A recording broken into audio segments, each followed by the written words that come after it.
contribuindo com discussões. Então, assim, eu sempre percebi o quanto... vou te chamar de você, tá? Que eu te acho muito jovem. Quanto você era adepto, assim, ao contato, né, com os alunos. Então, para mim, foi uma feliz surpresa o seu pronto aceite ao convite, mas, ao mesmo tempo, eu já esperava, porque... eu sabia o quanto você está aberto a compartilhar conhecimento. Então, desde já, queria te agradecer por ter tirado esse tempo aí para estudar novamente esse trabalho, né, que foi publicado em 2019, com o Timoli e com o professor Porcili. Fazer uma breve introdução: o professor João Basílio é professor da Universidade Federal do Paraná, é também professor do programa de pós-graduação, né, do curso, mas também do programa de pós-graduação em desenvolvimento econômico. Ele acho que ainda é o atual editor, né, da área da revista de economia do Paraná, da UFPR, e também é coordenador do NEX, que eu acredito que é um núcleo novo, né? Na minha época, esse núcleo não existia, o núcleo de economia e complexidade. Isso, e atualmente o professor Basílio já trabalha com modelos teóricos, matemáticos, relacionados aí à macroeconomia, e atualmente tem desenvolvido trabalhos na área de complexidade, esses modelos dinâmicos, enfim. E ele vai apresentar um pouquinho hoje nesse artigo que ele publicou recentemente na Research Policy, que é uma das revistas mais importantes da área de economia. E é isso, deixo aí aberto para você explanar. A ideia, né, como eu te disse, é apresentar o artigo e também abrir um pouco essa caixa preta desse artigo. O que está por trás dessa grande publicação aí, desse paper, nessa revista de alto impacto? Então é isso, novamente, muito obrigada, fica à vontade aí. Legal, Camila, obrigado pelo convite também, acho que foi, assim... me sinto até um pouco lisonjeado aí com a lembrança de vocês, e, é claro, não tinha nem como dizer não. Acho que todo esse esforço que a gente tem feito no Brasil para desenvolver a ciência como um todo é sempre assim, é sempre um trabalho diletante, né, um trabalho mais de doação do que propriamente um trabalho remunerado, né? Então a gente faz uma ciência por amor, digamos assim, e com muito poucos recursos, né? Então esse paper saiu mais de uma ideia de trabalhar o assunto. A gente começou a trabalhar sem muito financiamento, daí tive que fazer umas viagens para o Chile para conversar com o Gabriel, aproveitando os projetos que a gente tinha lá. Então o paper foi meio que nascendo nas frestas do tempo dele, do meu e do Timoli também, né? A rotina deles lá na CEPAL é super atarefada, eles estão na frente de umas divisões de pesquisa lá e é demanda de relatório o tempo todo. Então, foi um paper que foi amadurecendo aos poucos. A gente começou a trabalhar ele em 2016, para você ter uma ideia. Então, assim... As primeiras versões dos modelos, assim, primeiro a gente fez um modelo bem simples, com 2 equações diferenciais lineares, bem feijão com arroz, para começar a dominar as dinâmicas que estavam sendo envolvidas, e depois a gente foi ampliando um pouco as ideias, né? Então, a ideia do paper nasceu... Eu vou primeiro contar um pouquinho os bastidores, né? Depois daí eu entro no paper propriamente dito, né? Na verdade, esse tema aí de crescimento econômico, convergência e divergência entre a renda per capita dos países não é um tema novo, né? Ele já está sendo trabalhado e perseguido aí na literatura em todas as frentes, né? Desde literaturas, digamos assim, que poderia chamar de neoclássica ou ortodoxa. Eu não gosto muito desse tipo de... Quando eu falo assim, neoclássico, para mim é um sistema de equações nas quais os agentes maximizam intertemporalmente, tal, sujeito a restrições orçamentárias e tudo mais, e você deriva as equações dinâmicas desse processo de microfundamentação. Então, é mais um método de estudar o problema do que questões, digamos assim, de economia política ou de metodologia e por aí vai, né? Então, E as conclusões de diferentes linhas de pesquisa, né, vão um pouco na mesma direção, no sentido de que os modelos de crescimento, a teoria do crescimento endógeno, que foi desenvolvida no final dos anos 80 e 90, por exemplo, né, modelos capital humano, os chamados modelos AK, e depois os modelos schumpeterianos, que começaram a se desenvolver numa segunda fase da teoria do crescimento endógeno e tal. Todos esses modelos, inclusive esse que nós estamos fazendo aqui, têm como principal objetivo por trás de tudo isso entender o processo dinâmico, explicar, e daí com um modelo a gente consegue formalizar um pouco mais essa dinâmica, né? Por um lado, os modelos matemáticos empobrecem a análise, porque você tem que fazer uma série de pressupostos, né, para conseguir encontrar soluções analíticas para esse modelo. Mas, por outro lado, ele também permite você discutir com mais precisão alguns termos que você tem que definir bem. Então, é uma faca que corta dos dois lados, digamos assim. E toda essa literatura está procurando isso, né, explicar por que a renda per capita dos países não converge, ou se ela converge dentro de grupos específicos de países, tá? E por que alguns países permanecem na fronteira tecnológica e não são alcançados por outros países, chamado o problema do catching up, né? Ou, então, no caso da América Latina, não é a catching up, é o que o pessoal tem chamado em inglês de falling behind, ou seja, é a roda de trás que nunca alcança a roda da frente do carro, né? Porque as duas estão andando e as velocidades estão sempre se comparando, né? Então, esse modelo nosso, ele é um pouco ele tem essa preocupação, né? De analisar processos dinâmicos dentro de uma estrutura analítica que combina duas linhas teóricas. Uma é, digamos assim, um lado mais ou menos keynesiano. Na verdade, combina três linhas teóricas, né? Tem algumas equações ali no modelo que refletem um comportamento keynesiano do lado da economia, ligado ao setor externo, via restrição na balança de pagamentos. Tem uma literatura por trás que é o estruturalismo cepalino, na qual existem desde Prebisch, Furtado e tudo mais, em que condições as relações de troca entre norte e sul, no caso, né, ou entre um país desenvolvido e um país menos desenvolvido, se dá, né, e como que você pode romper essa dependência dos termos de troca via política cambial ou via política tecnológica, industrial, etc. e tal. Então, uma linha keynesiana, uma segunda linha estruturalista, e uma terceira linha teórica que está misturado ali no paper, que é o lado do processo de inovação que ocorre na economia e o próprio processo de difusão da inovação dentro do sistema econômico, que é uma literatura schumpeteriana, né? Tem uns colegas lá na Itália, o André Roventini, que volta e meia ele está aqui no Brasil, lá na UFRJ, aqui em Curitiba, e que ele tem escrito junto com o Dose uns papers sobre uns modelos baseados em agentes, né? E tem uma linha meio keynesiana, schumpeteriana também, é um modelo que eles chamam de um modelo onde Schumpeter meet Keynes, né? Então, eles se encontram num único lugar só. Então, ele tá dentro dessa grande literatura, né?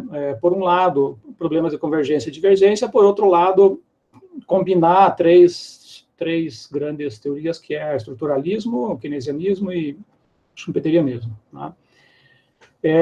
Então, a gente começou a discutir lá por 2016 esse modelo, e eu falei para o Gabriel que eu acho que uma maneira que a literatura não avançou muito, né, a boa parte dos modelos que tem sido desenvolvido até então eram modelos mais estáticos, né, onde as equações eram mais simples e levavam a posições de equilíbrio.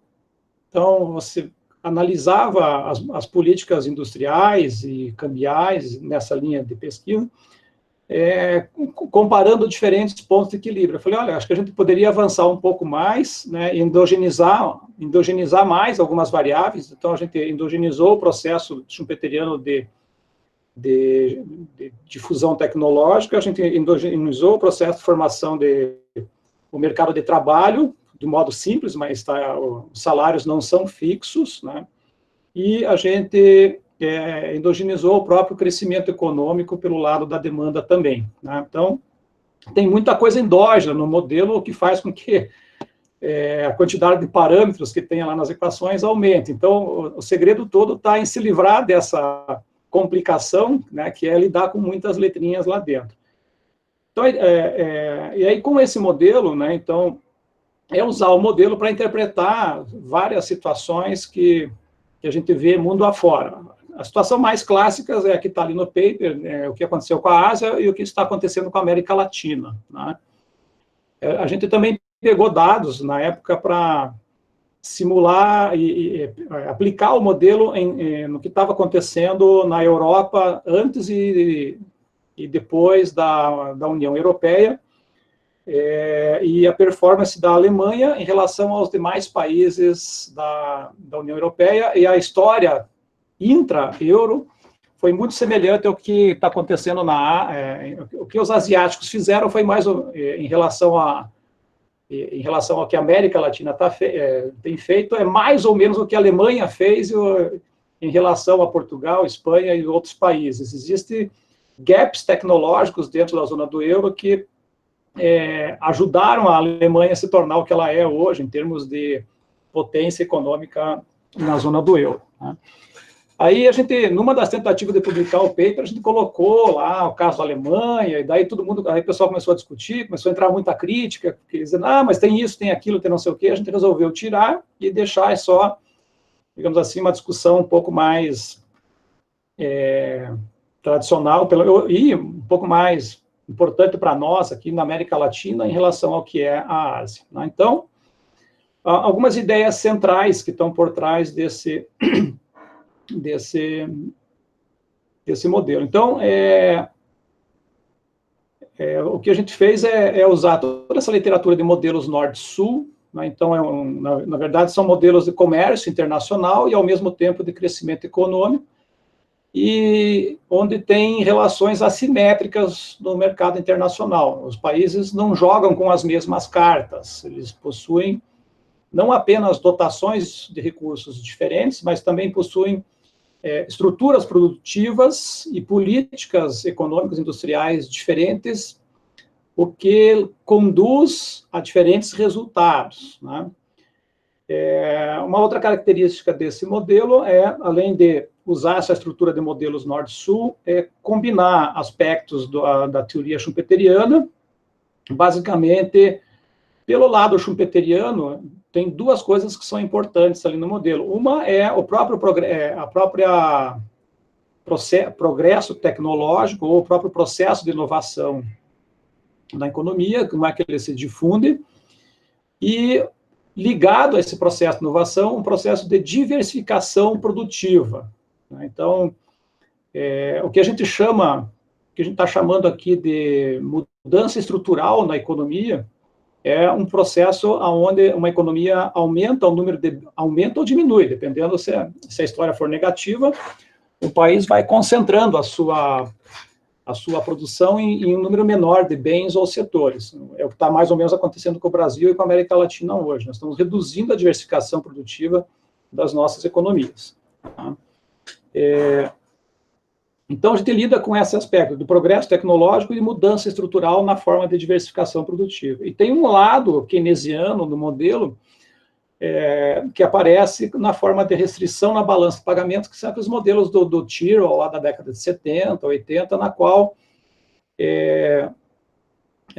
você colocando, digamos assim, o lado macroeconômico interno em equilíbrio, o que vai explicar o crescimento da renda per capita no longo prazo, as elasticidades renda das exportações e importação de um determinado país. Então, se nós exportamos mercadorias com as nossas elasticidades de importação são muito altas, toda vez que que a gente começa a crescer, a gente começa a importar muitos bens e insumos, isso gera um desequilíbrio na balança de pagamentos, em algum momento isso vai provocar uma desvalorização cambial e isso vai ter impactos negativos na taxa de crescimento. Então, no longo prazo, pela teoria keynesiana via setor externo, você tem uma restrição ao crescimento econômico pelo lado da balança de pagamentos, ligado a questões tecnológicas que são o que definem essas elasticidades rendas, elasticidade preço das importações e exportações. Né? E aí o paper está, assim, a ideia do paper é contribuir em 3 frentes. Né? Então, acho que isso que ajudou a vender um pouco o trabalho, inclusive, na revista, é desenvolver um modelo no qual a gente possa interagir tudo ao mesmo tempo. Tanto o gap tecnológico, que já vou definir melhor isso lá na frente, a produtividade relativa na economia e os salários relativos. Então, a questão aqui, como a gente está trabalhando com o modelo Norte-Sul, depois eu já vou explicar um pouco melhor, as equações, a gente tem que imaginar essas equações como sendo sempre equações relativas. A gente não está... Quando eu colocar salário, não é só o salário... Eu tenho uma variável lá que é a relação entre... É uma razão entre o salário do Norte versus o salário do Sul. E é essa relação que nós estamos modelando. Então, não é o salário em si, em nível, mas sim a relação. Já quando a gente chegar lá nas equações, eu explico melhor. Né? Então, uma das contribuições é propor um modelo dinâmico, né, baseado num sistema de equações diferenciais e tal, que possa explicar trajetórias de convergência e divergência entre Norte e Sul, dependendo das políticas econômicas que são adotadas. Né? Então, diferente dos modelos que são mais analíticos, que é a grande maioria dos modelos Norte-Sul, o que a gente tem aqui é um modelo em que a gente pode ver a trajetória de transição entre um equilíbrio e outro e qual é o percurso que a economia faz.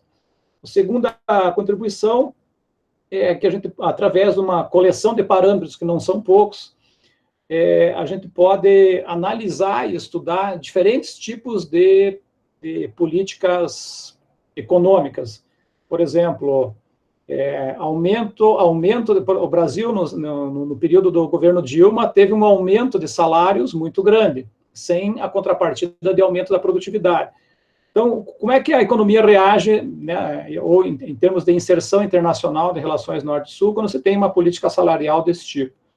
Ou então, quando você promove uma política de aumentar o grau de educação da força de trabalho, que vai alterar, que vai mexer com o que a gente chama aqui no paper de capacidade de absorção de tecnologia, absorptive capacity.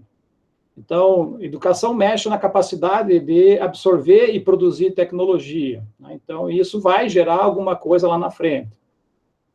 Então, essa segunda contribuição é que a gente tem uma coleção de parâmetros que dá para discutir vários tipos de políticas econômicas, não apenas uma ou duas, mas 4, 5 ou 6. Né?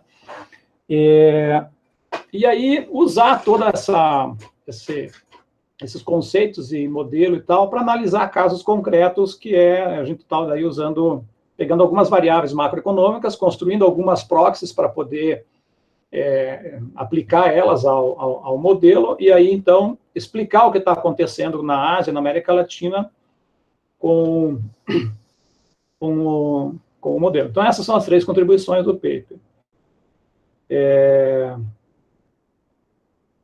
Então, esse problema de convergência, assim, então, a Ásia, né, resumindo a história toda, a Ásia é um caso, alguns países da Ásia são casos na qual esses países convergiram, né, em termos de renda per capita, aos padrões próximos ao que seria um país de fronteira como os Estados Unidos, enquanto que a América Latina tem estagnado e até divergido, né, no sentido de que a renda per capita nossa nem está aumentando, enquanto a deles está. E aí a gente consegue, então, traçar políticas industriais. Só que a política industrial aqui, ela adquire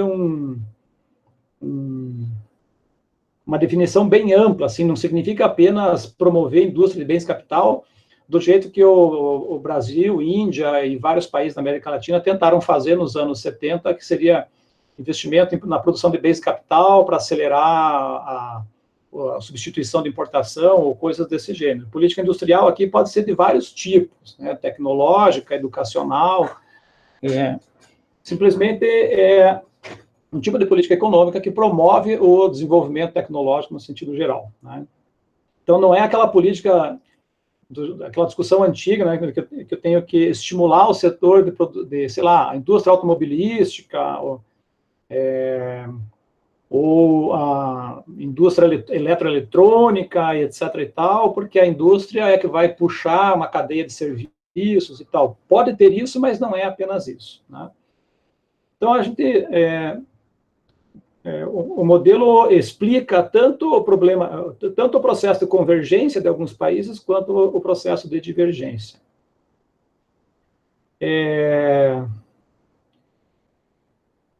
Uma segunda ideia que está por trás do modelo é que o modelo é particularmente útil também para estudar esse processo de inserção de uma economia na economia mundial, tá? Então, se eu pegar as conclusões do modelo hoje e ver o que está acontecendo com a América Latina, assim, a minha visão de futuro é muito pessimista em relação ao que nós estamos fazendo, né?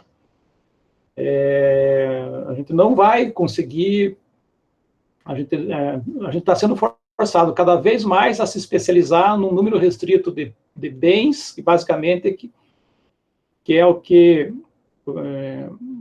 está acontecendo com a reprimarização da pauta de exportação da América Latina como um todo, né, e Brasil em especial.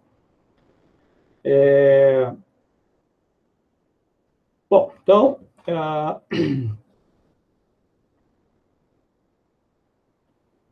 a ideia aqui, então, é dar respostas que essas outras teorias ainda não deram em relação ao crescimento econômico e ao processo de divergência. Então, se você pegar, por exemplo, né, o Homer em 86, depois o Lucas em 88, eles desenvolveram alguns modelos de crescimento, que foram os primeiros modelos de crescimento endógeno, né, com capital humano, com os modelos AK, particularmente como uma maneira de explicar por que a renda per capita continua crescendo, em vez os modelos neoclássicos, eles diziam que, tipo Solow, Ramsey, Cass, Kopman, aqueles modelos de horizonte infinito e tal, na ausência de progresso tecnológico endógeno, esses modelos chegavam num estado estacionário onde a renda per capita iria necessariamente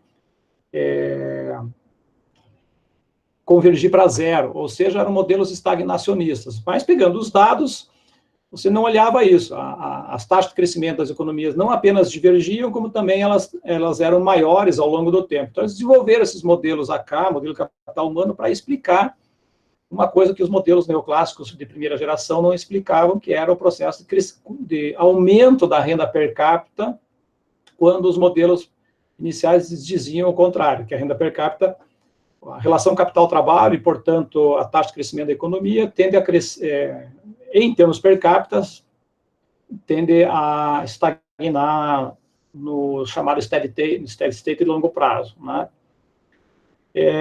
E essas ideias de gap tecnológico, eu acho que é uma das principais explicações pela qual o que os modelos lá, os modelos AK, capital humano, chamam de capital humano e de progresso tecnológico geral, aqui a gente vai capturar isso na forma de gap tecnológico, ou seja, de distância tecnológica entre Norte e Sul, que não é uma ideia nova, né? Ela já tem 2 trabalhos que começaram a usar essa ideia de gap tecnológico, que é esse trabalho do Gerschenkron, dali de 62, e um outro é um livro, né, na verdade, do Abramovitz, em que eles explicam que as diferentes taxas de crescimento econômico da renda, em termos de renda per capita, provém desse processo de inovação que aumenta ou diminui o gap tecnológico. Então, os países que estão na fronteira do gap têm renda per capita maior, os países que estão atrás vão ter crescimento da renda per capita menor e, portanto, o fosso vai se abrindo, a não ser que você tenha uma mudança nas relações entre norte e sul. Tá? Esse mesmo tipo de resultado que aparece nesses modelos de cunho, digamos assim, schumpeteriano ali, que estuda esse processo de difusão tecnológica, eles também chegam no mesmo resultado pelo lado desses modelos de horizonte infinito, com firmas competitivas, famílias que maximizam uma função utilitária, do tipo desse trabalho do Krugman, Luca, Matsuyama, Feenstra, todos eles também chegam, mas sem falar sobre estruturalismo, eles simplesmente fazem os modelos gerais. Tá? Então, a questão é trazer para dentro dos modelos Norte-Sul esse ângulo do gap tecnológico dentro do modelo macroeconômico. Tá? E não é, assim, uma coisa tão trivial quando a gente começa a entrar nos detalhes. Tá? Então, tem um trabalho lá de 88, né? Na verdade, esse modelo é a evolução do pensamento do Timoli, junto com o Gabriel. Né? Eu entrei a posteriori no trabalho, né? Assim, no artigo desde o começo, mas na evolução dessas ideias. Né? Então, em 88, já o Timoli já tinha escrito um paper bem interessante, onde ele dizia que tinha 3 grandes teorias que explicam o comércio internacional, né, a teoria tradicional, lá, baseada no teorema Exscher-Holling-Samuelson, os preços relativos acabam determinando se um país vai exportar mais ou menos, etc. e tal. Aí tem uma literatura estruturalista, tem uma literatura de technological gap. A questão que a teoria tradicional do comércio internacional, ela faz alguns pressupostos, né? Ela está muito mais baseada em preços relativos do que qualquer outra coisa. Então, elas assumem tecnologia constante, instituições e o próprio mecanismo de ajuste, né, ao longo do tempo, como sendo iguais entre os países. O que muda é a dotação de fatores e os preços relativos. Né? Então, não dá para tirar muita coisa de dentro dessas teorias, né? Especialmente do aspecto da tecnologia e da inovação. Né? Tem essa outra literatura estruturalista que basicamente está fundamentada no velho estruturalismo cepalino, que é a deterioração dos termos de troca, e eu me lembro de algumas discussões que a gente teve lá na CEPAL, né, tá elaborando um modelo, é que esse estruturalismo cepalino agora tem uma segunda geração, que é mais ou menos a fusão do estruturalismo tradicional do Prebisch com questões schumpeterianas. Né? Então, não é apenas os preços, por exemplo, uma coisa é exportar soja, outra coisa é exportar computadores e softwares. Né? Os preços são completamente, o valor agregado dos produtos são completamente diferentes. Né?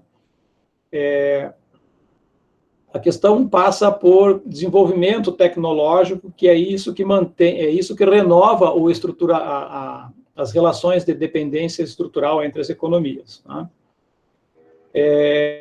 Depois, em 1990, o DOSE também, eles fizeram um paper sobre comércio internacional e gap tecnológico, e aonde eles começaram a aplicar pela primeira vez uma teoria schumpeteriana para explicar o processo de comércio internacional. Então, logo em seguida, teve uma tese de doutorado do Verspagen, na qual ele também usa a ideia de gap tecnológico como sendo a razão pela qual um país exporta mais ou menos. E aí ele propôs lá no modelinho que ele desenvolveu lá na tese dele, né, o T aqui nessa equação ali do Verspagen, Q igual a alfa T, aquele T ali é uma medida meio, assim, não é tão trivial, né? Medir o estoque de conhecimento de uma economia, de uma sociedade, né? Medir essas coisas não é fácil, né? Mas a taxa de crescimento de uma economia, que é o Q ponto ali, dependeria dessa da taxa de crescimento desse conhecimento e da taxa de crescimento das exportações. Então, aqui ele juntou o X do lado das exportações, que é o lado keynesiano, e o T, que é o lado schumpeteriano. E aí ele formula uma equação, que é a última ali, que é um G igual a logaritmo do conhecimento do norte dividido pelo conhecimento do sul, uma medida qualquer dessa variável, né? Dizendo que a ideia aqui é encontrar uma equação que explique o gap tecnológico. Então, uma das primeiras formulações para essa equação foi dada ali nessa tese do Verspagen, acho que até depois virou um livro, tá? E mais recentemente, por ter esse trabalho também esse cara chamado Botta, ele faz um modelo até matematicamente complicado, né? Onde ele mostra que somente o processo de industrialização, no sentido de você intensificar, aumentar a participação do setor industrial na economia, não é uma condição necessária, mas não é uma condição suficiente para fazer o tal do catch-up, ou então reduzir o gap tecnológico.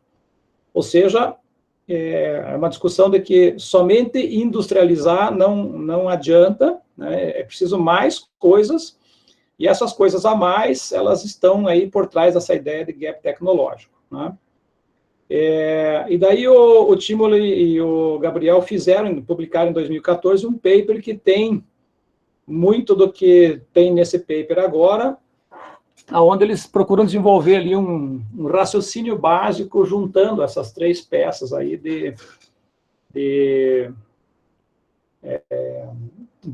pelo lado um lado keynesiano da demanda, um lado schumpeteriano da inovação e uma parte do mercado de trabalho e modelo estruturalista, né? Então, o protótipo realmente desse modelo é esse artigo do Timoli e do Porcili de 2014.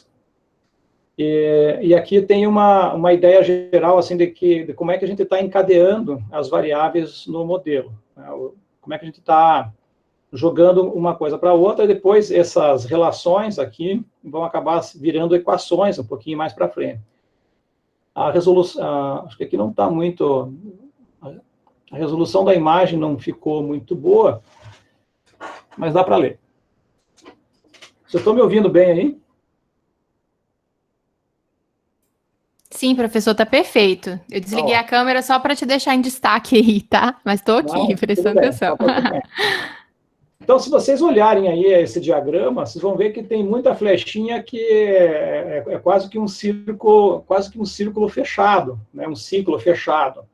Não tem quase nada exógeno. A única porta exógena que tem ali é labor supply, ali na letra H, que a gente simplesmente assume que existe uma certa quantidade, uma população constante que está sempre ofertando mão de obra, né? O resto é tudo mais ou menos endógeno, né? Então, se a gente começar lá em cima, né? Então, imagina que eu tenha um gap tecnológico. No primeiro momento, esse gap tecnológico ele vai se traduzir numa proporção de produtividade maior e menor entre norte e sul. Então, dado um gap tecnológico, eu posso converter esse gap tecnológico. Existe uma espécie de relação de causalidade, digamos assim, entre gap tecnológico e produtividade. Então, quanto maior o gap tecnológico, maior é essa razão entre produtividade no norte dividido por produtividade no sul, né? A produtividade, por sua vez, ela vai impactar no grau de especialização ou no grau de diversificação da estrutura produtiva de uma economia. Porque se eu não consigo, se eu não tenho tecnologia e, portanto, eu não consigo gerar produtos com preços compatíveis no mercado internacional, eu vou ter que me restringir a uma cesta de bens menor na economia, aonde aí entra aqueles termos de troca da CEPAL, né? Aonde eu consigo um preço de inserção no mercado internacional. Então, a gente desenvolveu uma variável N, né, para medir a diversificação produtiva de uma economia. Então, se você pegar uma escala de 0 até 1, né, aonde e eu tiver assim, se eu tiver um N de 0,6, por exemplo, significa que 60% dos produtos serão produzidos no norte e 40% serão produzidos no sul, né?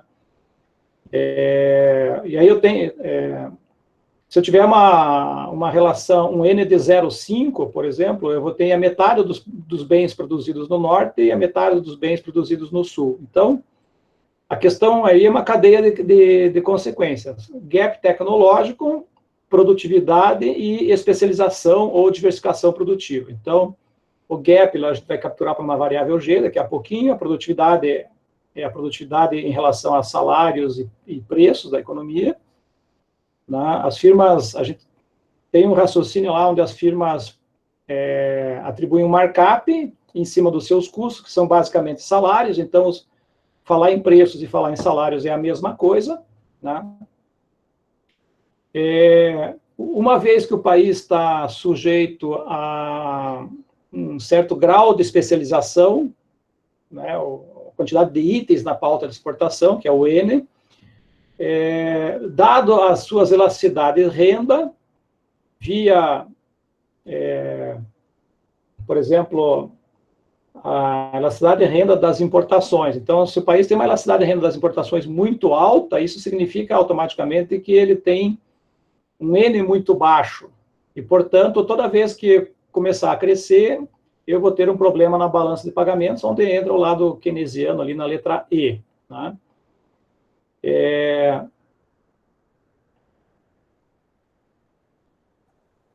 Quando a economia cresce, né, daí tem esse lado, a letra F ali na lateral, existe toda uma, assim, a maneira como os keynesianos lidam com tecnologia é uma maneira muito agregada, digamos assim, né? Eles não têm uma teoria da inovação propriamente dito. Então, o que eles fizeram foi assumir aquela velha lei chamada Caldo-Verdun, na qual, quando você tem um crescimento da renda, automaticamente esse crescimento da renda induz a um aumento de produtividade na economia, que, por sua vez, vai reduzir o gap tecnológico lá. Ou então, eu tenho uma equação que me leva da produtividade para o gap tecnológico, que é o caminho todo lado. E aí você tem o lado do mercado de trabalho ali se ajustando, na medida em que, quando a economia cresce, você tem uma demanda maior de salários, esses salários vão alterar os preços relativos entre norte e sul, e esses preços relativos podem a variação dos salários, se for muito grande, ela pode compensar os ganhos de produtividade e aí abortar o crescimento. Então, não é uma dinâmica tão automática assim, ela é cheia de vai e vem. Né? Existem muitas possibilidades combinatórias que daí é só um sistema de equações para capturar isso de forma mais precisa. Né? Então, deixa eu... Né? Então, o modelo tem três lados. Tem um lado schumpeteriano, formado por algumas equações. Eu vou explicar brevemente isso aqui, porque é até meio enfadonho entrar demais nisso, precisaria um tempinho maior. Mas tem um lado schumpeteriano, que tem a ver com uma equação que explica o comportamento do gap tecnológico. Eu já vou explicar essa equação. Depois, vai ficar mais fácil de entender pelo gráfico. Depois tem um lado da demanda, que é o lado keynesiano, que é basicamente o modelo de crescimento da renda per capita com restrição na balança de pagamentos, e aonde, dado dado que o crescimento da renda depende da diversificação produtiva, que é o N também, eu preciso explicar como é que se comporta o N, então eu tenho que ter uma equação que me mapeie como que a diversificação produtiva, que é essa equação 7 aqui, vai evoluir. E depois tem o ajuste no mercado de trabalho via salários, então tem uma equação na qual o Y aqui é a taxa de crescimento da economia, da renda per capita, o π é a variação da produtividade, então, como que quanto mais crescimento, mais salários,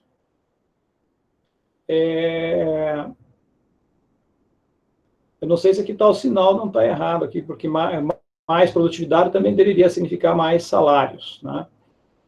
E um termo negativo, porque o salário, ele vai, sim, quanto maior o salário, chega a um ponto em que a taxa de crescimento do salário vai diminuindo só porque o salário já aumentou muito no passado, né? Então tem três momentos nesse modelo, que é o lado schumpeteriano, o lado keynesiano e o lado de labor market, né? Então, pelo lado schumpeteriano, uma equação-chave nesse modelo é essa função G aqui, onde tem esse G meio estilizado ali, significa que é uma função implícita. Depois a gente vai lá na frente, para conseguir uma solução simulável do modelo, a gente tem que assumir uma forma funcional para essas equações, e a gente vai assumir equações lineares, para ficar mais fácil. A gente tentou fazer com equações não lineares, mas um sistema 3x3 com equações não lineares é maluquice, é difícil interpretar, né? A gente gastou dias e dias debatendo lá, vendo gráficos e tal, e chegamos à conclusão de que não, vamos deixar tudo mais linear possível, que daí dá para contar a história que a gente quer, né? Então, o que a gente tem aqui é uma equação que explica o movimento do gap tecnológico entre o norte e o sul, tá? Então, o G, você imagina que você tenha uma medida de um índice tecnológico do norte e do sul que você consegue comparar, né? Então, essa variável G, ela é o índice do norte dividido pelo índice do sul. Ela é uma razão norte-sul. E todas as equações do modelo seguem essa ideia, né? Então, o Yzinho aqui é o crescimento da renda, que depende da diversificação produtiva. Então, eu tenho uma função, o gap tecnológico depende de três variáveis, né? Depende de G e depende de Y, que é a taxa de crescimento. Y, por sua vez, depende de N.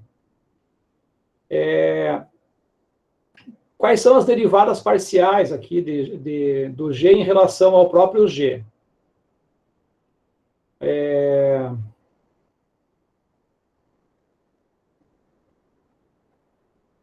Não sei se eu passei errado, mas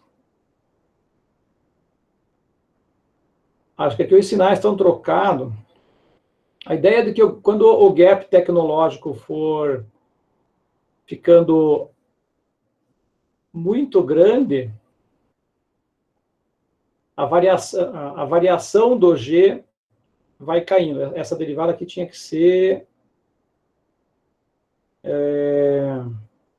Não, tá ok, tá certo. Então, à medida que o gap tecnológico vai ficando muito, muito grande, o país que está atrás vai tendo mais dificuldades de avançar e acompanhar o país da frente.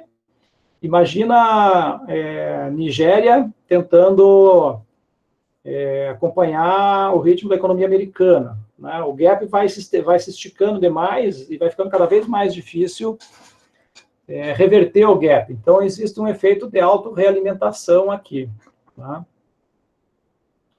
No caso de uma economia que cresce a uma taxa Y, por exemplo, o gap tecnológico vai diminuindo pela lei de Caldo-Verdun. Então, esse GY negativo aqui captura essa ideia. Como o N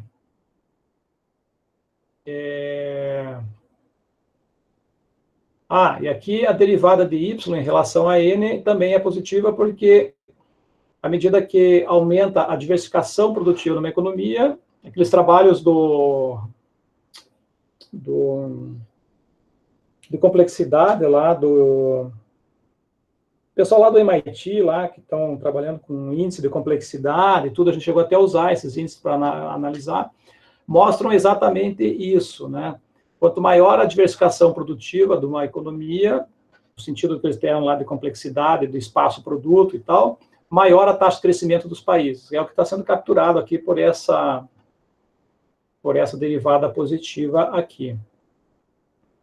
Aqui, a razão de preços e salários entre Norte e Sul, a gente simplesmente está dizendo aqui que o W é o salário nominal, o E é a taxa de câmbio, então isso aqui seria o salário convertido, o salário do Norte convertido para valores correntes aqui do modelo, ajustado pela produtividade, é maior, geralmente é maior do que os salários ajustados pela produtividade do Sul, né? Então, aí, se você pegar aquela teoria do salário eficiência, na qual os salários unitários é igual à produtividade dos fatores, então, o produto marginal dos fatores, então a produtividade como sendo o produto marginal dos fatores é igual aos salários, é basicamente isso que nós estamos assumindo, e aí eu preciso ter uma equação, já que a gente precisa dizer assim, ó, o gap tecnológico afeta a produtividade e a produtividade afeta a diversificação produtiva. Então, G vai para o P, que é a produtividade, e da produtividade eu vou para o N. Então, eu preciso ter uma equação aqui na frente que explica como que se comporta a produtividade. Então, eu estou dizendo aqui, a produtividade depende de G e depende de N, e as derivadas são essas aqui, né? Quanto maior o gap tecnológico, menor a produtividade, e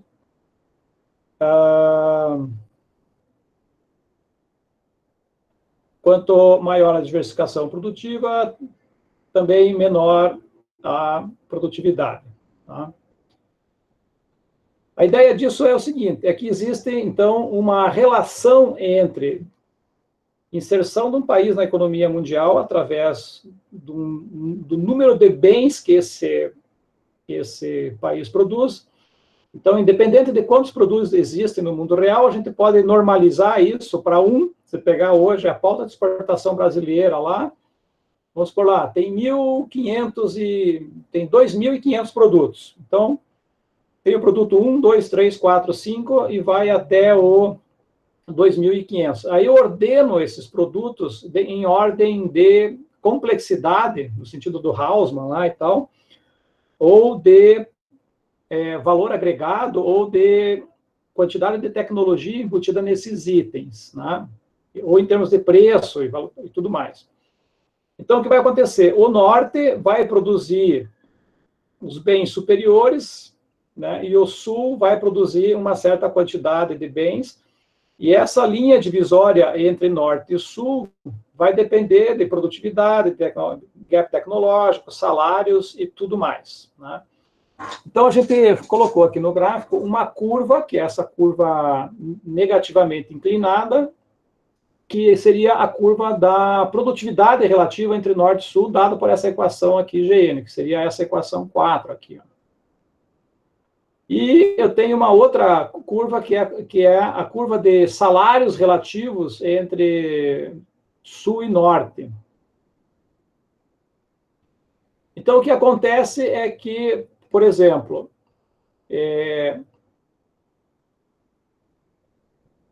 vejam que nesse salário relativo, nessa curva aqui, o Sul está em cima e o Norte está embaixo, tá? Então, o que acontece quando eu estou aqui no topo da curva? Eu tenho um salário, o W aqui, que é o relativo, o salário é muito alto no Sul.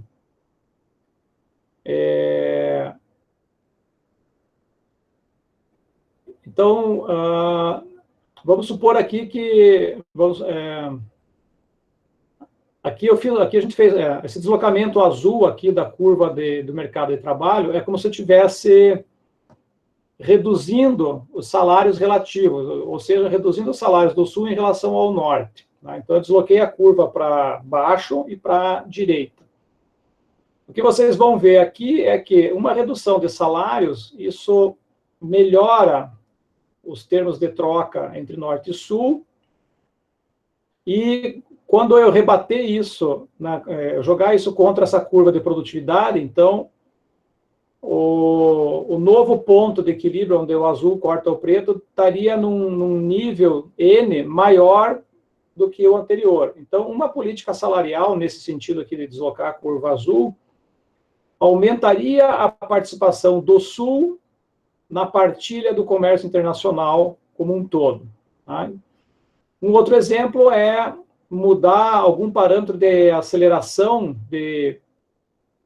tecnológica, por exemplo, mudar alguma coisa nessa equação 1 aqui, onde eu consigo reduzir o gap tecnológico. Né? Então, eu tenho um deslocamento para a direita, isso significaria, ao mesmo tempo, né, um aumento de salários e, ao mesmo tempo, um aumento de N, ou em relação ao Sul. Né? Então, se eu tiver uma política tecnológica no Sul, eu tenho, ao mesmo tempo, um aumento de produtividade, que é o PI, um aumento de salários, que é o W, e tem um aumento de N, que é essa linha pontilhada vermelha aqui, né?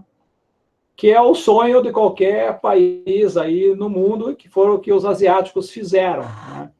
No Brasil, a gente tentou fazer o caminho contrário, a gente veio com uma política salarial sem ter uma política tecnológica, durante o governo Dilma. Então, aí isso durou muito pouco tempo, porque logo em seguida o PIB cresceu durante 3, 4, 5 anos, entrou com problema de restrição na balança de pagamentos e outras coisas mais, e o processo não se sustentou.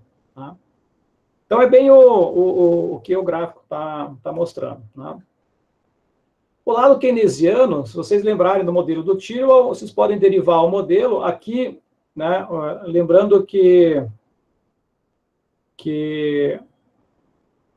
o Y é o crescimento relativo entre o Norte e o Sul. Só o YS aqui é uma taxa de crescimento, e o YN também. Então, é como se o Sul está crescendo 1% e o Norte está crescendo 2%. Né? Ou então, o Sul está crescendo 2%, o Norte 1%. Eu estou trabalhando com essas taxas aqui.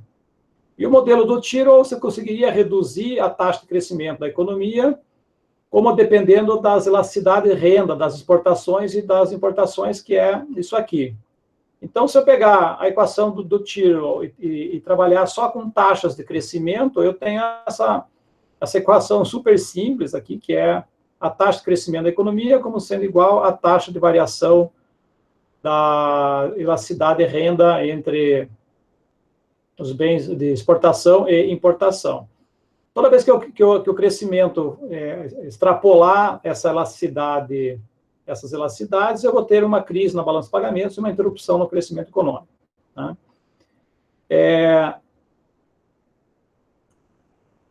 Aí a gente tem que ter... a gente também tem uma equação que liga, que é isso aqui, né? Uma equação que liga o C com o D aqui. E cadê a renda? Aqui, liga o C com o E, né? Passando pelas elasticidades. Né? Então, tem uma equação que liga C com D, que é a questão da especialização produtiva, e tem uma equação que liga o N, que é o C, diretamente com a renda via balanço de pagamentos, que é essa equação aqui. Ó.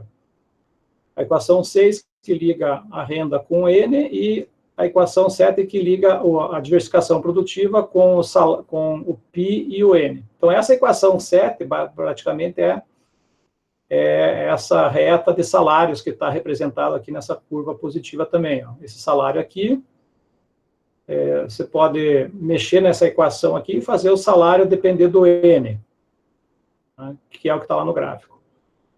E aí tem um processo de ajuste do mercado de trabalho, na qual a gente assume aqui que quando você tem um efeito demanda muito grande, você passa uma parte do salário, uma parte da demanda para os salários, que tem um efeito positivo. Né?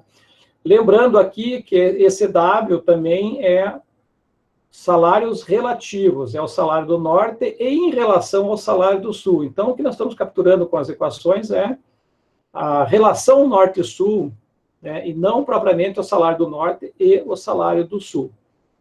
Então, uma vez que a gente tem tudo isso, né, a gente consegue montar um sistema de equação, que é o que deu daí o lado mais prazeroso, digamos assim, do modelo, é analisar esses resultados. Então, a gente tem três equações dinâmicas. Uma taxa de variação do gap tecnológico, representado por G ponto, uma taxa de variação da diversificação produtiva, que é o N, e uma taxa de variação dos salários nominais, que é o W. O chapéuzinho aqui indica que é uma taxa de variação. Então, eu tenho uma equação diferencial, dada pela equação 1, 7 e 8. Então, a equação 1 era essa primeira equação que a gente viu aqui, que eu transformei ela numa equação linear. Ó. Então, o G ponto depende de G e depende de YN. Depende como? Eu assumi um parâmetro V, linearmente G depende de G, e assumi um parâmetro G, que é, digamos assim, o quanto que a renda aumenta o gap tecnológico, diminui o gap tecnológico. Tá? Então, esse G aqui é o efeito Caldo-Verdun ali, digamos assim, o efeito da tecnologia à la Keynes Caldo-Verdun. Tá? No caso da diversificação produtiva, então existe uma constante eta aqui, uma constante U e tal, e o que determina praticamente a diversificação produtiva é essa equação aqui, que depende da produtividade e depende dos salários. Quanto mais produtividade, mais diversificação produtiva, e quanto mais salários, menos diversificação produtiva. E depois uma equação dinâmica para os salários. Né? A questão é que eu tenho variáveis endógenas aqui nesse sistema 3x3 que a gente precisa eliminar. Esse é o trabalho árduo de você pegar e fazer modelos. Às vezes, eu tenho 3 equações, eu tenho que ter 3 variáveis endógenas. Aqui eu tenho 3 variáveis, G, N e W, mas eu tenho G, Y, Π e W. Então, eu tenho que eliminar esse Π aqui, eu tenho que eliminar a variação do Π, eu tenho que eliminar o Y, que são variáveis endógenas, mas eu tenho que expressar elas em outros termos. Então, a gente usa umas equações adicionais, que é esse conjunto 10 aqui, onde como é que a produtividade vai evoluir. Então, determinamos linearmente que a produtividade diminui quando aumenta o gap tecnológico por um fator K, e depende também de B em relação à própria diversificação. Então, eu levo G e N no lugar do Π. Então, se eu substituir essa equação 10A aqui dentro, eu levei somente variável G e N, que são variáveis endógenas, que são as 3 equações que eu tenho. Então, eu eliminei Π e coloquei no lugar G e N. Beleza, fechou. Na equação 9, eu tenho Π ponto. Então, a gente simplesmente pega a variável, a equação 10, diferencia ela no tempo, pegando as variações de Π em relação a G, e faz a mesma coisa. Aí eu levo G e N lá para dentro da equação 9C. E para me livrar do Y, eu determino uma relação entre, que é essa função YN, aqui, ó, que já apareceu lá. Eu vou assumir também uma forma linear super simples para ela, que é simplesmente o Y é um fator H do N. A cada N que eu aumento, a minha taxa de crescimento aumenta tantos por cento. Tá? Aí a gente joga tudo aqui dentro, faz um malabarismo ali algébrico e tal, e aí chega num sistema final de equações, né, que dá um sistema de equações diferenciais 3x3, então é um sistema em G, N e W, tá, que tem agora esses parâmetros. À medida que a gente vai substituindo tudo ali, agora eu tenho que resolver esse sistema de equações diferenciais. Uma das maneiras de resolver é se transformar isso numa representação matricial, onde você tem as variáveis dinâmicas, os parâmetros das variáveis, tá? e as variações em torno do ponto de equilíbrio. Então, isso aqui é uma espécie de aproximação, uma aproximação de Taylor de primeira ordem, né, em torno de um ponto de equilíbrio onde essas três equações lineares se cruzam, né. Como elas são lineares, eu tenho certeza que só vai ter um ponto de equilíbrio na qual todas essas três curvas se tocam ao mesmo tempo, né. O caso é que dá uma matriz de parâmetros em que, por exemplo, aqui tem um termo zero, porque na primeira equação g não aparece w. Então, eu tenho g como uma função de g, n e w, mas o w não aparece. O n é uma função de g, n e w, aparecem os três aqui. W é uma função de g, de n e de w, aparecem os três ali. Aí, tudo que tem que fazer agora, em termos de método matemático, para analisar o modelo, é ver se essa matriz de parâmetros que está aparecendo aqui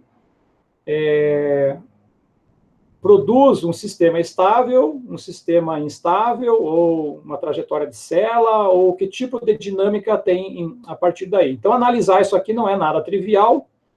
Lá no paper, no apêndice, tem uma solução lá de como é que a gente analisou. Eu teria que garantir que o determinante dessa matriz aqui fosse positivo, o traço fosse negativo, uma combinação de vários cálculos, né, de alto vetor, alto valor, etc. e tal, para garantir as condições, combinar esses parâmetros V, G, H, K, tudo isso aqui, de tal forma que essa combinação de parâmetros produz um caso positivo. Eventualmente, às vezes, essa combinação é muito fácil de fazer, porque a range de valores é tão grande que a maioria das combinações sempre vai dar certo. Em alguns sistemas, às vezes você tem que um determinado parâmetro ou tal tem uma escala de uma range ou um domínio de valor que é muito estreito, e se você variar um pouquinho, o modelo já se torna instável, ou seja, o modelo funciona dentro de um espaço de um domínio desses parâmetros muito pequeno, né, ou às vezes é muito grande. Então, tem uma análise lá nos anexos. Então, a gente pega esse modelo, aqui tem uma ideia do que cada parâmetro significa, né? Por exemplo, então, se eu mexer no parâmetro V, né, isso significa mexer numa forma mexer no que a gente chamaria de capacidade de absorção de tecnologia pelo Sul, né? Então, é uma espécie de efeito spillover, no sentido de que o Sul consegue se apropriar do conhecimento do Norte por algum processo, ou porque melhorou o capital humano dentro do país, as pessoas estudaram mais, ou tem um processo de educação envolvido em formação de mão de obra, uma série de coisas que pode aumentar o V, né? E assim vai. Então, tem uma série de descrições aqui de aonde atuar em políticas. Então, eu tenho políticas que atuam sobre processo de inovação tecnológica, capacidade absortiva, competitividade da economia, que é a velocidade com a qual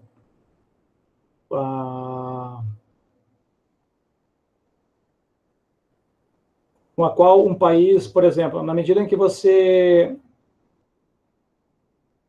o φ está nessa equação, deixa eu só ver aqui. O φ está nessa equação aqui de produtividade, salários para diversificação produtiva. Então, esse φ aqui na equação NOR, por exemplo, é o quanto que, se eu melhorar a produtividade dentro do Brasil, por exemplo, né, equilibrar isso com salários, o quanto disso eu consigo converter rapidamente em mais exportação e mais diversificação produtiva.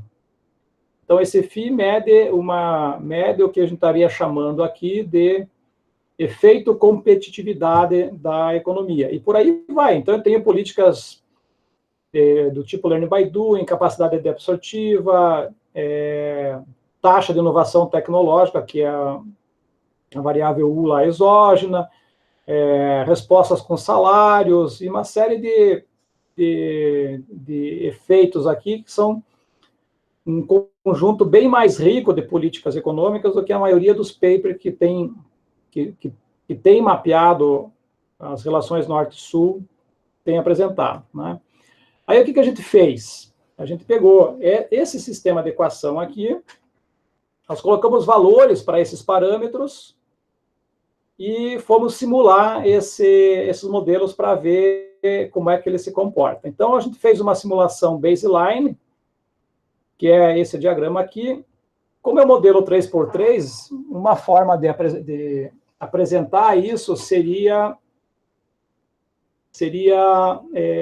fazer um gráfico de 3 dimensões. Só que aí a visualização do gráfico de 3 dimensões ela é muito difícil. Então, nós tiramos fotos, digamos assim, de alguns ângulos desses,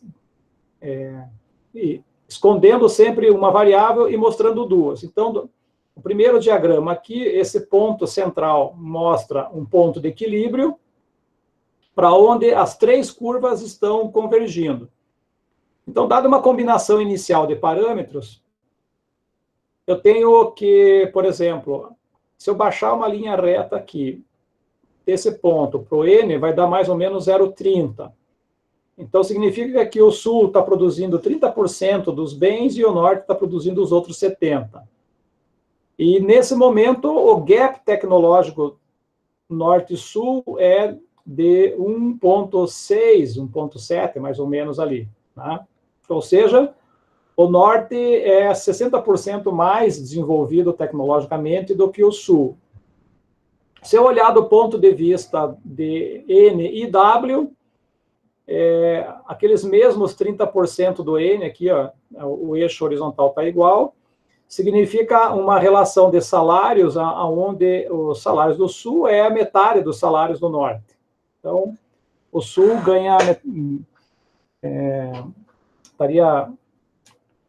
o Norte estaria ganhando o dobro dos salários do que um trabalhador no Sul. E aí eu tenho uma relação entre salários e gap tecnológico. Aqui daí juntou aqui o gap aqui de 1,67 aqui, também está 1,67 aqui. E essas flechinhas mostram a dinâmica, se eu tirar a economia do equilíbrio, então o equilíbrio é onde está esse ponto central. Se eu tirar a economia do equilíbrio e jogar em qualquer outra combinação aqui, sem mexer nos parâmetros, essa economia vai começar a fazer os movimentos indicados pelas flechinhas, né, e até atingir o ponto de equilíbrio. As cores que estão aqui, elas indicam a velocidade de transição. Então, quanto mais lilás aqui, depois vai para o azul, para o verde, ela começa uma velocidade de transição bem alta, e à medida que ela vai se aproximando do equilíbrio, essa velocidade de transição é menor. Então, dá para ver que o equilíbrio aqui, ele está ocorrendo, é um equilíbrio global do modelo. Em qualquer lugar que eu soltar ele, as flechinhas vão me levar diretamente para o equilíbrio. Ela nem vai fazer o movimento oscilatório. É uma convergência monotônica para o ponto de equilíbrio. Bom, então,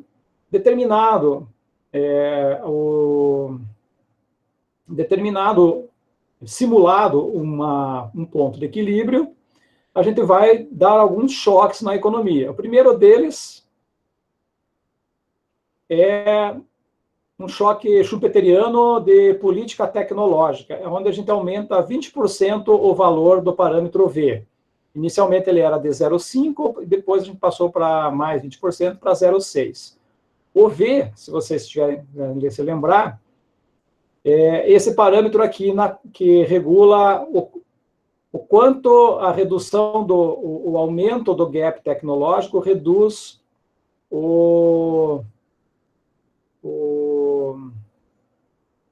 a variação do próprio gap tecnológico. Né? Então, aqui nessa tabela, vocês podem acompanhar aqui que o V é esse efeito spillover aqui, né? Quanto maior o valor de V, mais o Sul é capaz de aprender a partir do conhecimento existente no Norte. Então, Se eu aumento o valor de V, eu estou aumentando a capacidade de absorção. Tem toda uma literatura aí na inovação e tal sobre absorptive capacity, que é um capítulo à parte, e a gente só usou a base dessa literatura aqui dentro, né? Professor, desculpa te interromper. Vou te cobrar só mais uns 5 ou 10 minutos para a gente sobrar um tempinho para perguntar alguma coisa para ti, tá? Tá legal. Falta Obrigada. pouco ali, ó, tem mais 2, 3 slides e acaba. Ótimo. Então, aqui, daí a gente faz uma simulação, a gente guardou o equilíbrio inicial e com esse novo valor, para onde vai a economia? Vocês podem ver que um aumento do V, eu tinha aqui um grau de especialização produtiva que estava para 0,3, agora ele se moveu, o novo ponto de equilíbrio agora está aqui nesse ponto central vermelhinho aqui. A trajetória o aumento da diversificação produtiva vai seguir essa linha preta, que essa é a trajetória de transição, né?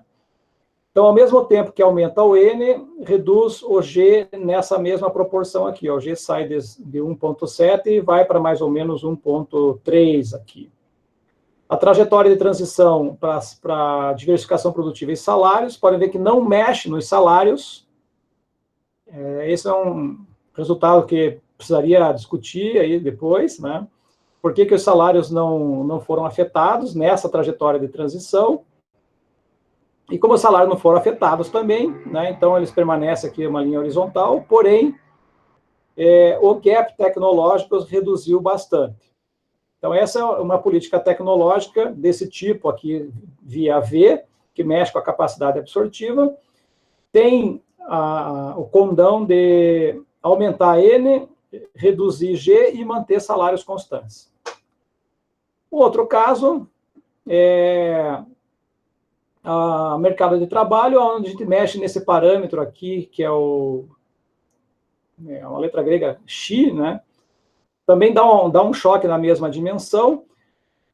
Os efeitos via mercado de trabalho são bem menores, né? Então, as transições aqui são mais curtas e com menos variações do que mexer via... Então, assim, a ideia aqui é o que vale mais, uma política tecnológica que o Brasil não fez, ou uma política de mercado de trabalho que o Brasil fez teria feito lá atrás, né? Então, dados esses parâmetros aqui, o modelo é mais sensível à política tecnológica do que a salários, né? Bom, aí a gente vai para pegar esse modelo e ver casos reais. O que a gente precisa fazer agora é encontrar uma proxy para a variável N, uma proxy para a variável G e um índice também, uma proxy para a variável W. Bom, então é preciso lembrar o seguinte, né? O que aconteceu no Brasil que não aconteceu na Ásia, propriamente dito? O Brasil, a Argentina e outros países fizeram ao longo dos anos 90, né, uma longa reforma no sistema econômico em direção às chamadas reformas liberalizantes da economia. Então, tem esse trabalho aqui do Morley, de 99, ele criou um índice de liberalização, digamos assim, das economias, né, e quando a gente pegar esse índice aqui, seria assim, o grau de liberdade econômica ou de abertura comercial dado na economia, redução de impostos, barreiras alfandegárias, entra tudo isso na formação desse índice. Aqui nos anos 90 deu um salto, né, nesse conjunto de reformas liberalizantes. Inclusive tem uma frase que diz assim que desse período aí de liberalização, de que a melhor política industrial é não ter política industrial, deixa que o mercado dá conta do recado, né? Então, aí quando a gente pega os dados para analisar, aqueles mesmos gráficos que vocês viram agora há pouco, né, que tinha esses deslocamentos aqui, agora a gente está fazendo eles com dados reais, né? Então, tem três países aqui. O verdinho aqui é o Brasil, o azul é a Argentina, o vermelho é a Coreia. qual foi o movimento feito pela Coreia de 1971 a 2008 para a variável N, e que é diversificação produtiva, e a variável G, que seria o gap tecnológico. Tá? Bom, como é que eu meço diversificação produtiva? Eu posso contar o número de bens na cesta, etc. e tal. Tem um trabalho aí que a gente usou, que um cara fez o seguinte: ele chamou de Engineering Index, EI. Engineering Index, que seria o valor adicionado de indústrias que são, assim, poderiam ser classificadas de indústrias de engenharia, que significa indústrias de alta capacidade tecnológica, em relação ao valor total da indústria.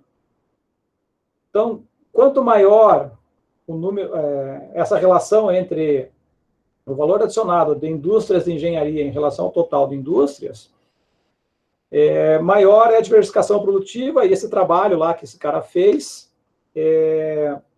mostrava que isso era uma boa medida de diversificação produtiva. Então, a gente usou esse índice, e o movimento que a Coreia fez foi esse movimento de aumentar o N de 71 e aumentar a produtividade aqui. Daí o gap tecnológico está sendo tomado como uma medida o inverso do gap tecnológico na forma de produtividade. Tá? A Argentina fez um percurso ao contrário. Em vez dela aumentar o N, ela diminuiu o N, e também o fato de diminuir aqui significa que ela aumentou o gap tecnológico. Então, aqui, como eu estou representando o inverso, aqui 1 sobre G, por causa dos dados que a gente conseguiu, a leitura aqui é que quando eu estou descendo aqui, né, significa que eu estou aumentando o gap tecnológico. Então, a Coreia diminuiu o gap tecnológico, porque ela é o inverso aqui, então aumentou. E o Brasil ficou dando voltinhas aqui, terminou em 2008, quase no mesmo ponto que ele estava em 1971. Quando eu analiso N com W, a diversificação produtiva da Coreia aumentou bastante, os salários também, em relação a 1971, por exemplo, estava em 0,10, foi para quase 0,30, ou seja, ele triplicou, né, o salário coreano ao longo desse período. E, no caso da Argentina, os salários, inclusive, diminuíram. Né? E esse problema de grandes saltos aqui é por questões de... Como a gente está medindo o salário relativo, ajustado pela taxa de câmbio e tudo mais, aqui tem variações cambiais aqui que dão esses choques aqui. Que não... Mas o importante é ver que da Argentina caiu em NW de 71 aqui para 2008. E no que diz respeito ao gap tecnológico e salários, né, esses aqui são também os percursos percorridos. A Coreia sai de um gap bem baixo, aqui é 1 sobre G, né? Então, aqui para cá ela diminuiu o gap tecnológico, aumentou salários, o Brasil não fez nada, a Argentina piorou.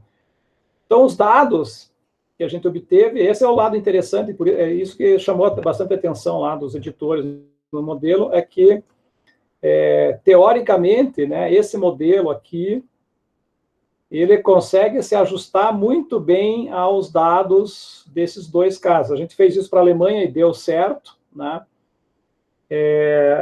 E aqui é só para mostrar que as relações de balanço-pagamento aqui com câmbio são altamente correlacionados, então faz sentido o lado keynesiano do modelo e por aí vai. E aí eu fico por aqui, então, já que meu tempo está esgotado, acho que até passei um pouquinho. Agradeço a atenção de quem está aí resistindo arduamente a uma explicação pesada, com um pouco de matemática e muita análise e muito detalhe, então Peço desculpa aí se não fui bem claro na exposição, eu tentei ser o mais didático possível para vocês pelo menos entenderem intuitivamente o que está em jogo aí. Obrigado, Camila, fico à disposição. Eu que agradeço, professor. Nossa, foi muito bom. Eu gosto muito dessa literatura. Eu ministrei a disciplina de teorias do crescimento recentemente. Meus alunos estão aqui, resistindo aqui até o final. Eles devem estar lembrando das minhas aulas também, abrindo modelo. Mas é bem interessante. Eu gostei muito da questão que vocês desenvolveram, né, o modelo todo teórico e depois conseguiram a aplicação. Acho que não sei, mas eu tenho visto nesses trabalhos que envolvem modelo teórico, que quando tem uma aplicação, fica até mais fácil de compreender, né, de ver ele mesmo acontecendo. E a gente vai abrir agora para perguntas. Eu não sei se alguém aqui tem perguntas, eu tenho algumas. Uma das perguntas era sobre isso, sobre essa questão esse trabalho, a gente percebe que é um trabalho, assim, de 3 pesquisadores profissionais maduros, né, o Timely e o Porcili já mais maduros, né, João Basílio? Mas dá para ver que é um trabalho, assim, eu conheço as análises de Norte e Sul do Timely desde a época que eu fiz mestrado aí, então, assim, é um trabalho que tem um conteúdo de anos, né, que tem ali, tá consubstanciado contribuições muito, assim, de uma trajetória acadêmica. E aí a gente tem aqui nesse grupo aqui de pessoas que estão te ouvindo, né, jovens pesquisadores, e alguns deles querendo trabalhar com teoria econômica, querendo modelar, né, eu queria te perguntar, assim, qual o conselho que você dá para essas pessoas que querem um dia, né, poder, quem sabe, publicar numa revista como essa, mas ainda começando nessa arte, que é uma arte, né, de modelar.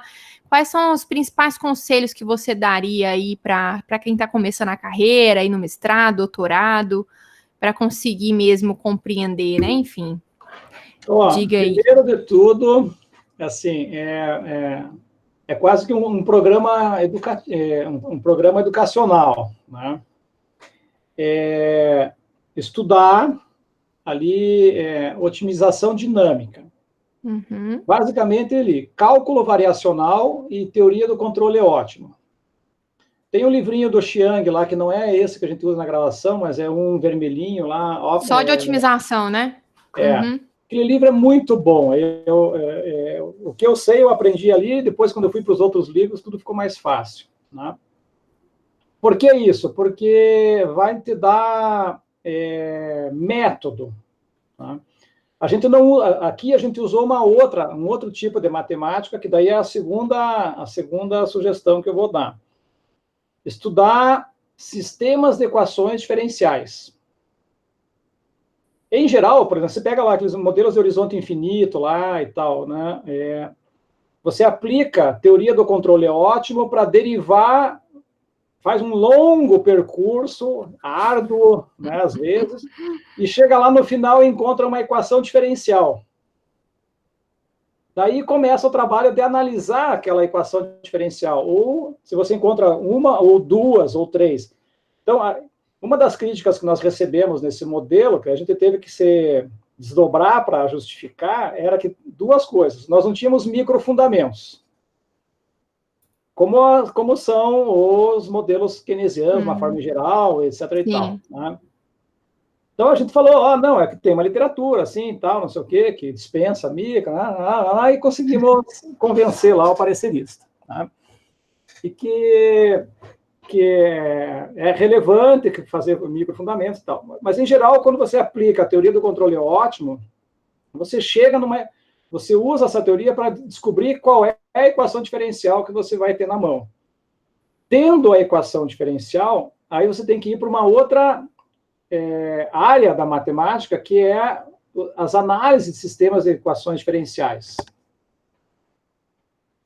Tem um livro muito bom, que é o do Shone, Economic Dynamics, que, inclusive, ele mostra como que você consegue... Aqueles gráficos que eu fiz aqui, na verdade, os primeiros gráficos que eu fiz, eu aprendi no Shone. Como é que eu ploto... Isso aqui são aquelas três sistemas de equações diferenciais que a gente usou um software chamado Maple, que é equivalente ao Matemática ou ao MATLAB, só que ele é muito mais fácil de plotar essas coisas ali, daí já faz as cores, mas um pouquinho, uma vez que você aprende a dominar ali, o livro do Shone mostra muito bem como é que faz plota esses gráficos e tal. Depois que você vai aprendendo a fazer uma coisa, você começa a criar em cima, né? Então, um caminho é esse, aprender um pouco de método matemático. Para modelar não tem como, né? E aprender a dominar um software matemático, seja ele qual for. Tá? Tem o Maple, que é bom para esse tipo de plotagem aqui, etc. e tal.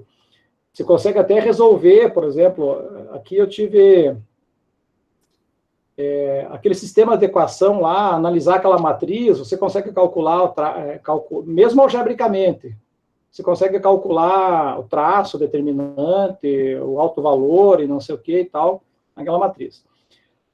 Então, um é dominar métodos matemáticos, basicamente teoria de controle ótimo e sistema de equações diferenciais.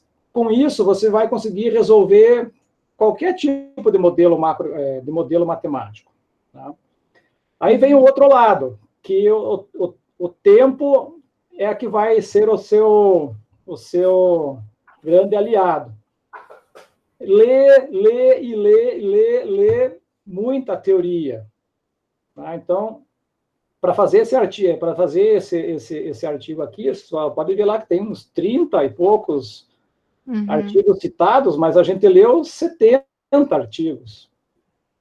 Até para poder descartar e achar o autor certo para poder citar lá numa determinada passagem. Então, uma coisa que acontece muito nessas revistas assim mais top é que eles...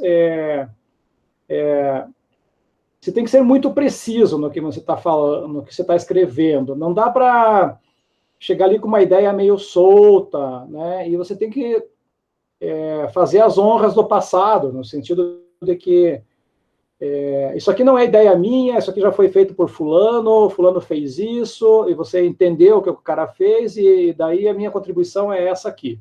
Né? Então, um conhecimento de história e teoria econômica é super importante, porque senão o modelo pelo modelo não vale nada. A ideia aqui de trazer dados reais e tal é usar o modelo para discutir a realidade. E daí, quando você começa a discutir a realidade, você até vai além do modelo. Mas ele organiza o pensamento e não deixa você ser traído pela intuição. Muitas vezes, você acha, não, isso aqui tem que ser positivo, daí você faz lá as continhas e dá negativo, e daí? Mas a intuição era diferente. Então, o modelo te disciplina no pensamento. Não, legal, muito boas colocações. E eu vi, né, lendo lá o teu artigo, lá nas conclusões, para ver os desdobramentos, aí você fala sobre essa questão dos microfundamentos também, lá na conclusão, né, vocês colocam a importância de dar continuidade. Você tem alguma agenda de pesquisa aí com relação a esse artigo, assim, base para algum outro modelo, alguma outra coisa que você está desenvolvendo? Tem. A gente já está em vias de...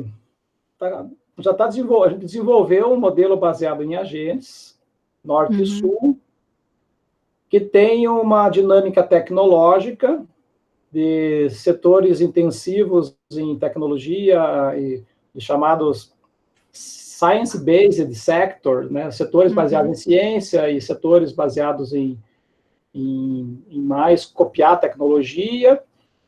Então, é um modelo onde você tem várias firmas competindo tecnologicamente, e essas firmas vão localizar a produção num determinado país ou em outro, conforme os salários e a sua capacidade produtiva, dentro de uma estrutura de modelos norte-sul. Né?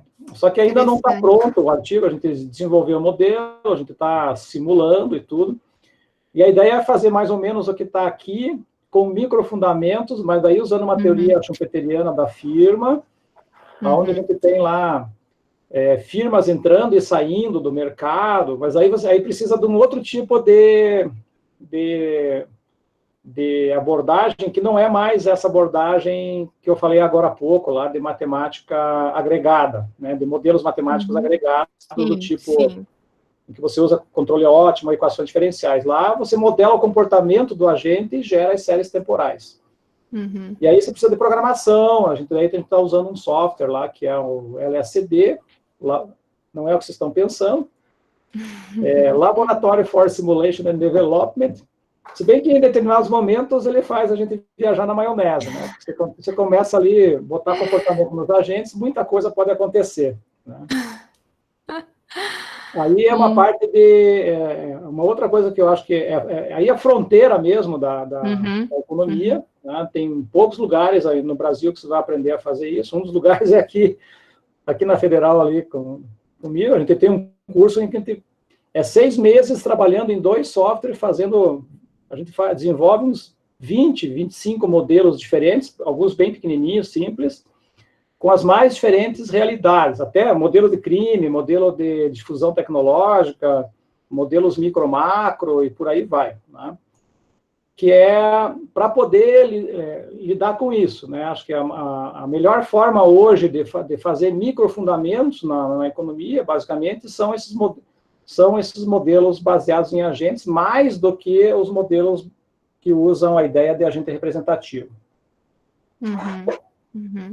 Muito legal, muito boas dicas aí de fronteira para quem está escrevendo tese de doutorado, né? Precisa se ligar. É isso, alguém tem alguma pergunta? Pessoal, quer fazer alguma pergunta, professor João, Basílio? Fiquem à vontade, não se acanhem. Estão mais quietos. Mas, de toda forma, né, gostaria de agradecer novamente, foi um trabalho, assim, interessantíssimo. Eu vi que vocês tiveram uma parceria com alguma instituição europeia também, né, de financiamento nesse trabalho, né? Ou eu estou enganada? Confundi. Espera aí. O Gabriel, na verdade, o Gabriel estava fazendo parte, na época, eles tinham um projeto lá na Itália, junto com o Giovanni Dose, com o próprio Andrea Roventini, que eu comentei agora há pouco no começo. E esse pessoal, hoje eles estão trabalhando com modelos baseados em agentes. Lá.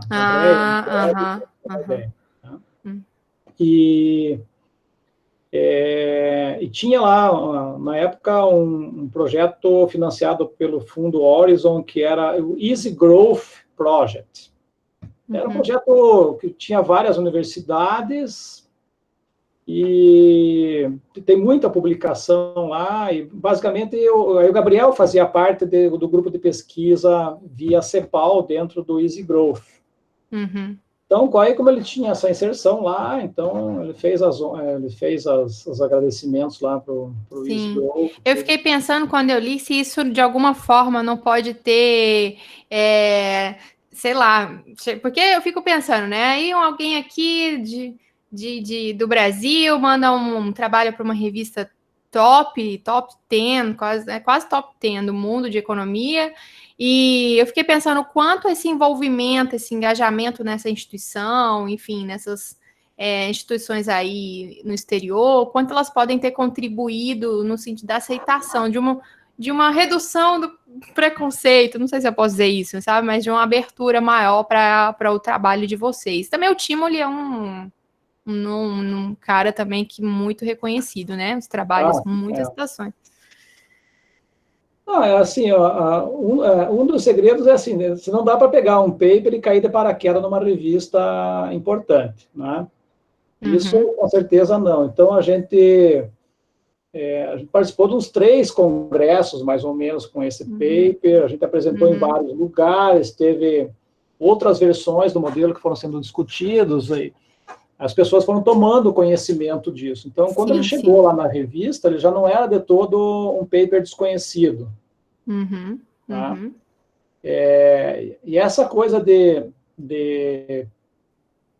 ir para um paper, para um congresso, isso é super importante, porque às vezes pode não acontecer nada, Aí, de repente, tem um editor lá de uma revista sentado lá na plateia, você nem sabe que o cara está lá. Né? É verdade. Ou então, às vezes, você conversa com o cara, acaba ficando conhecendo, o cara gostou do teu artigo, e às vezes você recebe um convite para submeter o artigo na revista. A gente não recebeu o convite, mas a gente sabia quem era o editor, ele conhecia os trabalhos prévios do Gabriel, do Timo e tal. Acho que até confesso que se fosse eu mesmo que fosse jogar o paper lá sozinho, não sei se passava, entendeu? Mas é porque teve todo um trabalho. A gente andou com esse paper embaixo do braço durante muito tempo. Né? Muito bom saber disso. Amadurecendo. Uhum. Então, para nós, no Brasil, é muito difícil fazer isso, porque para a gente ir para um congresso, a maioria dos congressos bons são lá fora, então você tem que atravessar o oceano, daí as viagens são caras, o câmbio é desfavorável, o governo não está nem aí, a universidade não tem dinheiro para pagar viagem, então você fica amarrado. A estratégia que a gente está desenvolvendo é achar parceiros para produzir em conjunto com universidades lá fora, escrever com um coautor lá de fora. Daí o cara vai e apresenta lá. E acho que essa é uma grande estratégia aí para nós. Verdade, tá? É uma ótima dica, verdade. Porque, de outra forma, é difícil. Eu tenho aqui uma pergunta de um aluno, 2 alunos, acho que um é o Newton, que é teu orientado, mas o Moisés perguntou primeiro assim, boa noite, professor, em relação às suas publicações, o que você acha que mudou das suas primeiras publicações para as mais recentes, em relação às exigências dos pareceres? Em resumo, o que antes era muito cobrado e hoje nem tanto? Hoje, assim... hoje é muito importante você saber exatamente, e aí destacar isso no teu trabalho, assim, ó, o que você está fazendo de novo, o que você tem de original no teu modelo. Isso é uma coisa que tem uma espécie de retornos decrescentes de escala, porque quanto mais gente publicando, né, mais difícil é você achar alguma coisa nova para fazer. Então, por exemplo, hoje, eu até estava discutindo com o Fernando, lá, que é um colega aqui da Federal também, é professor de macro, eu falei, olha, Fernando, tá assim, na teoria macroeconômica tradicional, aquela teoria de política fiscal, política monetária, dívida pública, mais isso, mais aquilo e tal, tem milhares e milhares e milhares de papers que cada um já fez as mais, assim, é muito difícil você achar alguma coisa que ninguém fez. Tá? Então, o que eu fui fazendo, né, nos últimos anos, eu também, eu fiz isso naturalmente, não porque eu estava procurando lugar para publicar, eu fui porque eu gostei do assunto. Eu fui migrando um pouco os meus métodos que eu estou usando, e indo para coisas de fronteira, como é, por exemplo, o uso de modelos baseados em agentes, tá? E simulações computacionais, e por aí vai. Por quê? Porque é onde tem menos publicação.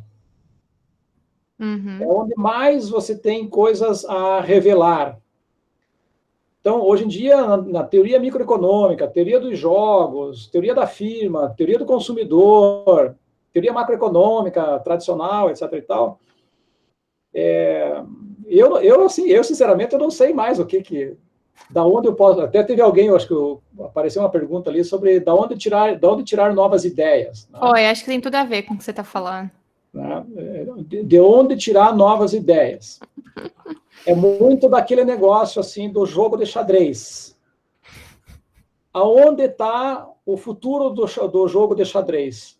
Não está nas casas ocupadas pelas peças, está nas casas vazias, que é para onde legal. O jogo vai se movimentar. Ou seja, você tem que olhar para o desconhecido. Você tem que... muitas vezes, você tem uma ideia, assim, que ela está meio que embrionária e não está muito claro ainda dos detalhes.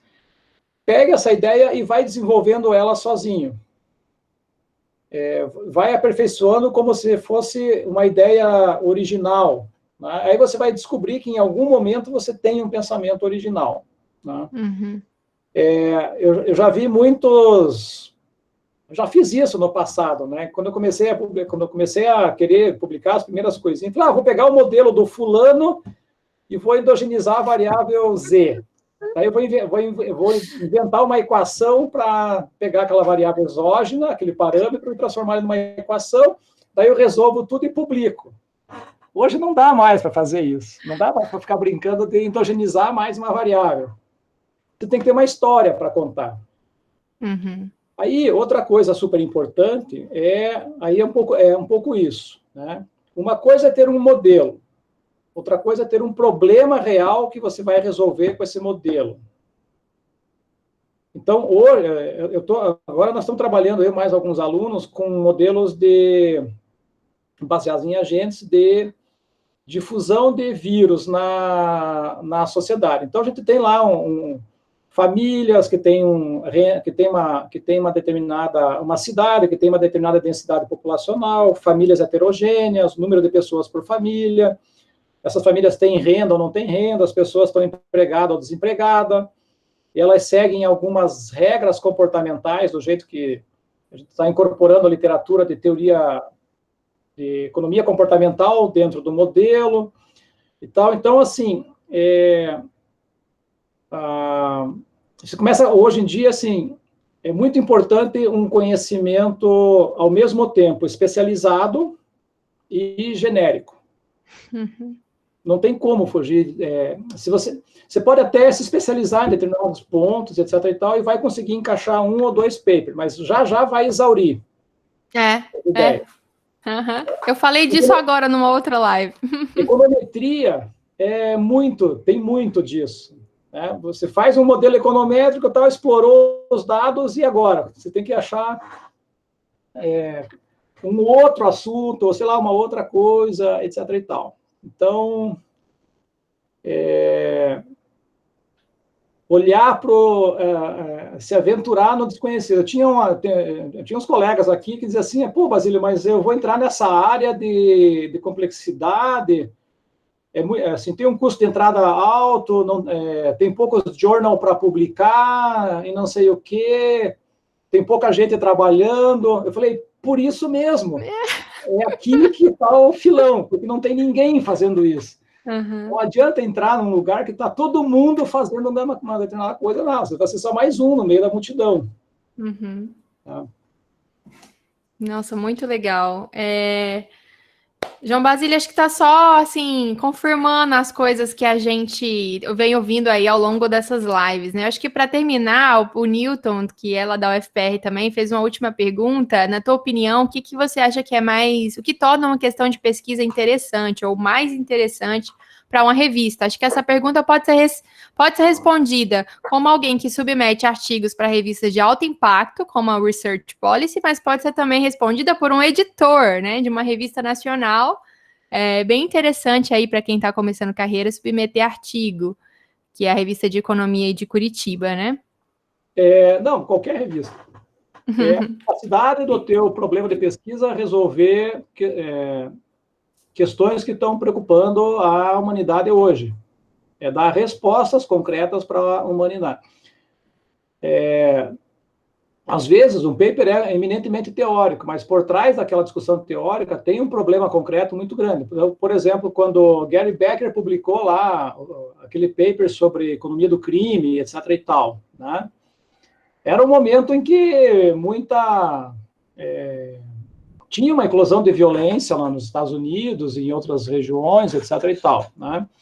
Nos anos 90, ali, por exemplo, por que a teoria do crescimento endógeno eclodiu nos anos 90 e não antes? Então, se você pegar os primeiros papers lá do... Homer escreveu em 88. 88, final, né? 88. Uhum. No final dos anos 80. Por que não antes? Já que a base teórica era a Arrow, um trabalho do Kenneth Arrow de 62, depois um trabalho do próprio Gary Becker, do Capital Humano, de 1962. Por que demorou 20 e poucos anos? Porque nos anos 70 e 80, o mundo estava às voltas com o fim de Bretton Woods, hiperinflação, dívida externa. A agenda macro do mundo era uma agenda macroeconômica de curto prazo. Quase todo mundo estava trabalhando nisso. Uhum. Então, assim, hoje, quais são os grandes problemas hoje?